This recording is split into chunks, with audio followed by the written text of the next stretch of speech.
So is Chop at the stage of protocol where he can do stuff on the field today, and anyone on IR being designated to return to this week? Those two issues, please. Are they related? Related entirely. I'm sorry. I mean, they have to do with this same team. Chop is not. He's in concussion protocol. I don't anticipate that portion of the field today. And I'm not even I'm worried about him getting back to his full steam ahead. What does that mean for timelines? Your guess is as good as mine. It's the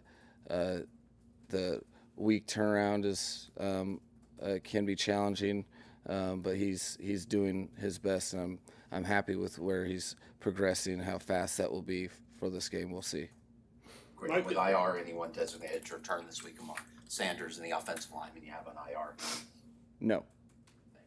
Mike, an administrative question. Yesterday at the trade deadline, who was involved in the major decisions? Was it Champ Kelly, Champ, and Marvin Allen? Were you involved? And how does this differ from past trade deadlines? No, it was. It's a good question. It was a collaboration of myself, Champ, and Brandon Shore, and utilizing the all of the minds that we have within the organization, but communicating with our ownership directly, and so our relationships are strong. We had very, very healthy conversations, and we were all in agreement for the moves or moves we didn't make. But it was a normal trade deadline process where you are, contrary to popular belief, you generally talk about a ton, over 50% of your players that are there's conversations all over the place with every team because everyone's trying to get better and seeing what competitive advantage they can get. Happy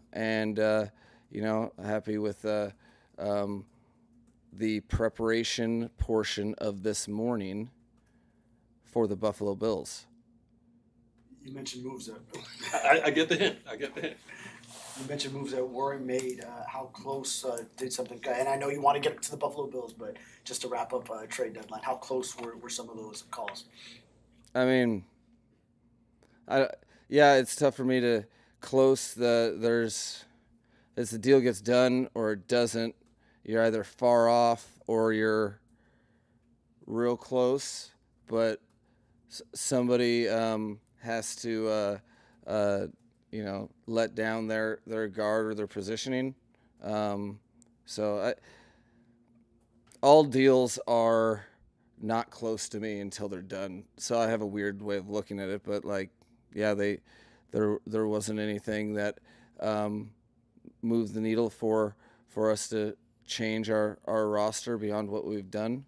And so I was excited for 4:00 because I got to get back to where my mind has been at and where I'm making sure everyone's mind's at, and that is the Buffalo Bills. And it's kind of half spinning forward. I know.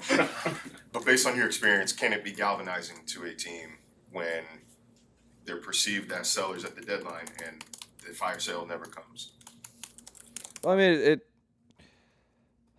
the NFL is an exhausting place if you lean into all rumors. This is a business of rumors. People are paying attention or buying subscriptions or watching television, and there's a game once every 7 days or 4, I guess, if you count Thursday.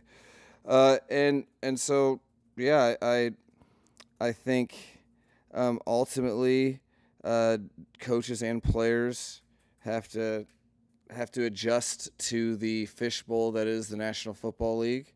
I'm sure some guys probably had some thoughts or feelings. There wasn't any that was drastic enough to come through the position coach perspective and, but the unknown is the greatest source of stress and anxiety for human beings. So, I'm sure there's something for individuals, but to be honest, you have a team playing a division opponent that we very much are familiar with, and are eager to position ourselves to put our best performance out there and compete against these guys. So, I think it was a breath of fresh air to have all unilateral focus on an opponent and what we have to do. What are the keys in all three phases to win the football game? And we get to get back out on the field and work on our football today. So very, very motivated for the Buffalo Bills and all the other things. Sorry I'm not a better answer, but our focus is the Bills for sure. Mike, you guys have used a lot of tight ends this year. I mean, Greg had a bunch of catches last week. How has the kind of like inconsistency of who's in the lineup there, has that hindered the offense at all in your mind? Or how tough is it to get to what you want to do with kind of a rotation of guys because of the injuries? I guess I feel pseudo good that this is the first time the questions come up. I think that's credit to them. We've had a lot of contributors. I've always said my job is to adjust, solve problems, and when you have players that are motivated enough to prove where their game's at and an opportunity arises, and they take advantage of it by playing execution football, where they're executing their assignments, not just with the ball, but doing what every play requires. That your offense moves fluidly through that. You can adjust around their skill set, and because of the injuries, we've probably adjusted more than we have in the past from week to week, which is only works if people are up to the challenge of taking on the extra burden and responsibility within the game plan, and adjusting our style of play to the players that we have. So I think for me, I'm a competitor with regard to all of those coaching controllables, and if we have the willing athletes that are devoted to bridging the gap of the information that they weren't around for and get up to speed and be able to play. I think it's on the coaching staff to put the pieces together. Always challenging an NFL season. I've also never had an NFL season where I haven't had lineup adjustments. So as long as they don't give us extra points in the box score, you just try to make it happen. And excited for what these guys can build on their game and what we can work on this week to have a effective execution from that position across all players that are playing. What are a couple of key coaching points or messages that you want to deliver to Tua at this time?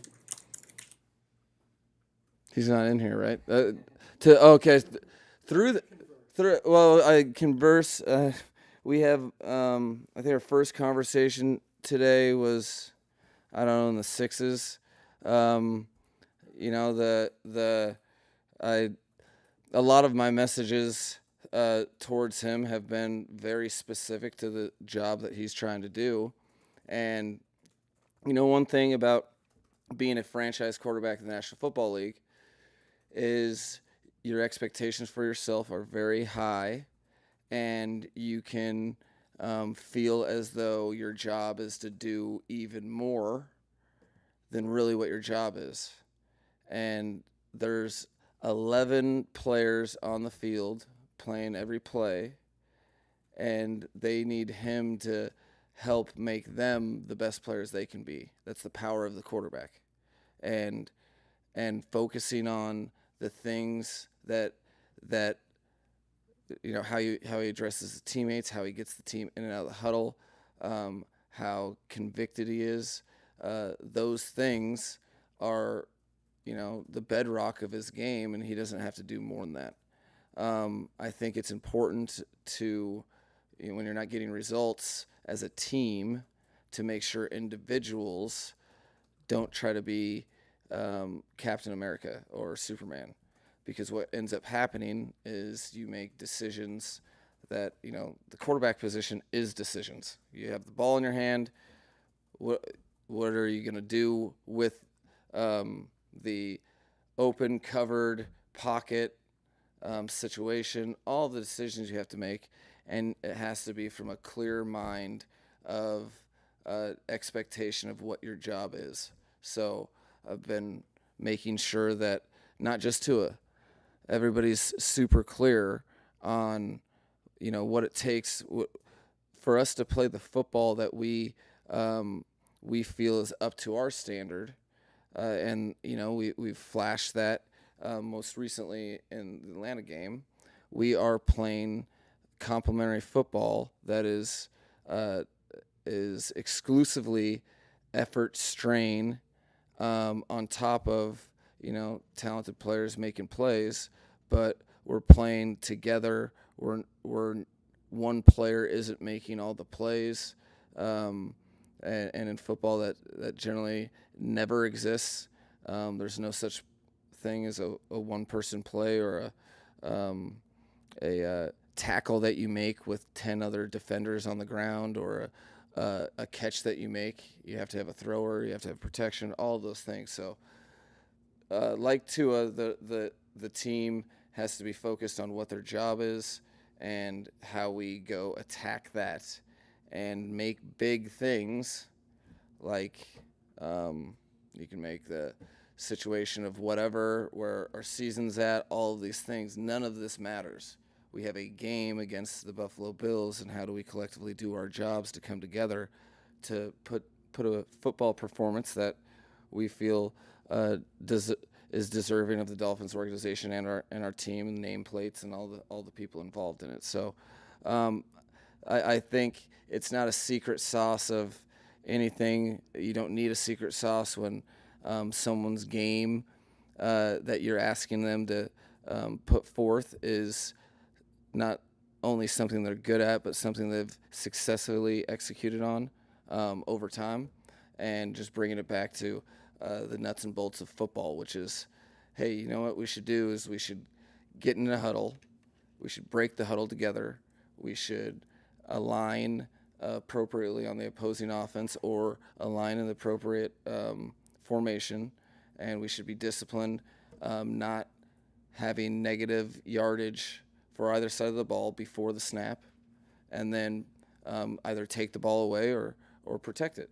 And that with all the stuff going on, it is a football game. Football comes down to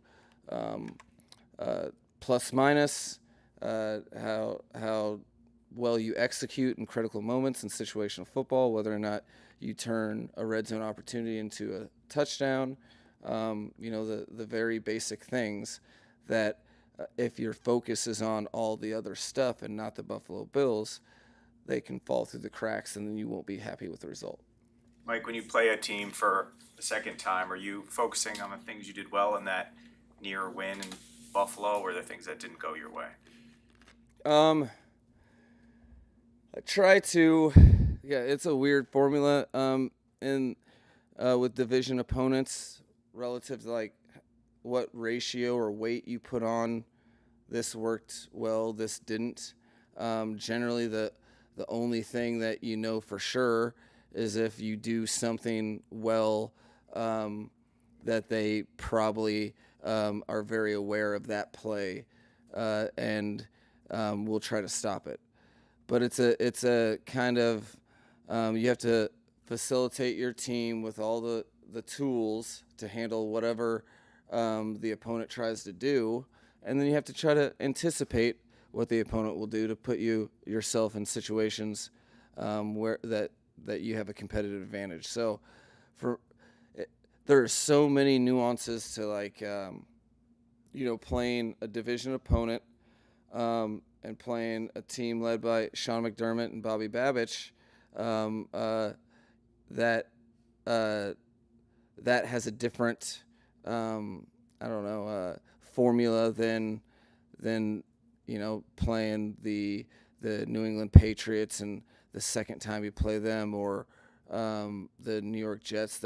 Everybody has their unique personality, and so in that you just try to have a happy balance of having an expectation but being ready to have a completely different curveball, which is kind of, the good news is the core of our group has been, particularly the skill has been around over the last couple of years, where it's more often than not that we're facing something that is a little outside the expectation, and ready for whatever, but making sure that regardless of what they do, that our style of the way we want to play, the way we want to come off the ball, the way we want to block, the way we want to tackle, nothing that the opponent does can get in the way of that.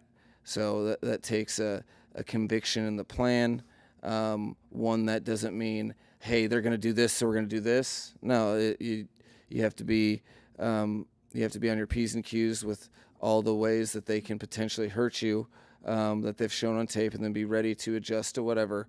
But regardless, being able to have your style of play show through in the ebbs and flows of a football game. With the chop and protocol, I'm unsure what the rest of the week looks like for him, and Jalen gone for this week against the Bills, who in your mind is a player that has a chance to step up and get a little bit more playing time on the outside? Yeah, rock and a hard place. There's a lot of guys that have the potential to contribute that I'm excited for the opportunity. Having said that, I think there's still there, being that we had, we have some depth at the position as far as guys that are able to execute what we need done. And we have some variance in some different body types. So first and foremost, we have to see how they attack the opportunity. What is it? I leave room for things to settle themselves out so that the players can settle them based upon, because generally, coaches want to play the same guys that the players want to play. They want to play the guy that's playing well, that's giving them confidence in both how they're doing their job and how they help them do their own job. So I'm open-minded. I know we're going to have, I would expect contribution from more than one individual to have an uptick. But, I think building upon the role that Judon's, really built himself within this team, and where he is at with the locker room and where his game is at. He's ready to fill in some of the gaps. So are some other guys.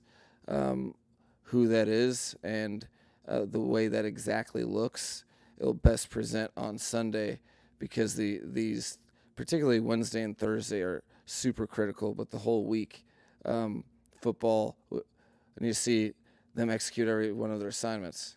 10 out of 11 executed assignments equals bad football. We need 11 out of 11, so we'll see who gives us that best op. Mike, why were you guys able to beat Buffalo in 2022, and why have they been able to beat you guys in the 7 times since? Well, they, I think they probably, after we beat them in 22, they probably didn't focus on that game. They probably focused on the next one. They're in that game. I think there was the turnover differential was more of what we're looking for. But to be quite honest, this is not my first. I've been on both sides of a division rivalry that has skewed one way or the other. Being on both sides, you learn to be very, very careful not to care at all about whatever that is. Why? Because these are two different teams, even from earlier in the year. And in the National Football League, if you try to play a former version of a team, or you get some hard lessons. So, I think they've beaten us because they've scored more points and done the right football things longer than we have in those games that we lost. I think that that's the measure of a good football team, is being able to win. Particularly there's been a couple one-score games as of late that they've won and we've lost. And so what's critical is that you don't have your wish you could have them back plays in the fourth quarter, anticipating that regardless of how well you play or whatever they do, they generally do a great job of keeping the game, at least worst case scenario, at least within reach. A lot of times they have leads, but you're not winning this game until the fourth quarter is over. So I think, playing good football throughout 4 quarters, I think us banding together through the ebbs and flows, not getting too high, not getting too low in a game that you really want to win is pretty critical. But, as far as streaks and the records of former teams and our record for that matter, I don't really see, if our record was inverse flipped, I don't see a difference in this game. If we're 7-2, we're still trying to beat the Buffalo Bills, who have won our division the past nth times. And you have to do the right things during the week, each and every day, and then you build to the spot where you can go and execute that. And they don't give it to you; you have to earn it. Until you're able to do that as a team throughout the entire work week, into the game and play 4 quarters, they make it extremely tough to beat them. Fortunately, we have a game on Sunday that I should probably get back to preparing for. Appreciate it.